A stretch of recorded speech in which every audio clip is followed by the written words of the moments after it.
Applications of ട്രിഗണോമെട്രിയുടെ question ആണ്. ഒരു പോയിന്റിൽ നിന്നും ഒരു ബിൽഡിങ്ങിൻ്റെ മുകളിൽ ഫിക്സ് ചെയ്തിരിക്കുന്ന ഒരു ട്രാൻസ്മിഷൻ ടവർ ഉണ്ട്. അതിൻ്റെ ബോട്ടമിലോട്ടും ടോപ്പിലോട്ടും നമ്മുടെ ആംഗിൾ ഓഫ് എലിവേഷൻ തന്നിട്ടുണ്ട്. എന്നാൽ ഹൈറ്റ് ഓഫ് ദ ടവറാണ് നമുക്ക് കണ്ടുപിടിക്കേണ്ടത്. ഇത് പോയിൻ്റാണ്. From A point on the ground the angle of elevation of the bottom and top of the transmission tower.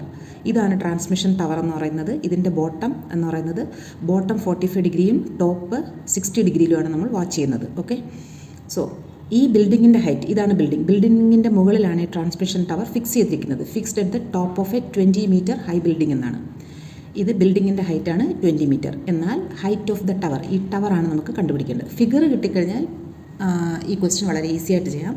√3 എന്ന് പറയുന്നത് 1.73 നമുക്ക് തന്നിട്ടുണ്ട്. ഓക്കെ, അപ്പോൾ ഈ ക്വസ്റ്റ്യനിൽ നമുക്ക് ഓപ്പോസിറ്റ് സൈഡ് അഡ്ജസൻറ്റ് സൈഡ് അറിയാം. ഈ രണ്ട് ട്രയാങ്കിൾ ഉണ്ട്, ഒന്ന് PQRും പിന്നെ PSQവും.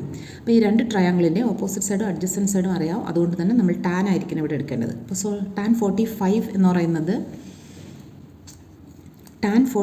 പറയുന്നത് ഇൻ ട്രയാങ്കിൾ PQR, ടാൻ 45 എന്ന് പറയുന്നത് opposite by adjacent side, that is 20/x. Tan 45 is 1, 20 divided by x, so x equal to 20 metre എന്ന് കിട്ടും.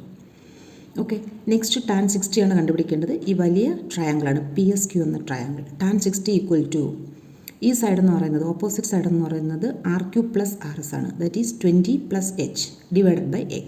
ഓക്കെ, സോ ടാൻ 60 √3 ആണ്. √3 equal to 20 + h divided by x. Cross multiply ചെയ്യുമ്പോൾ x √3 equal to 20 + h എന്ന് വരും.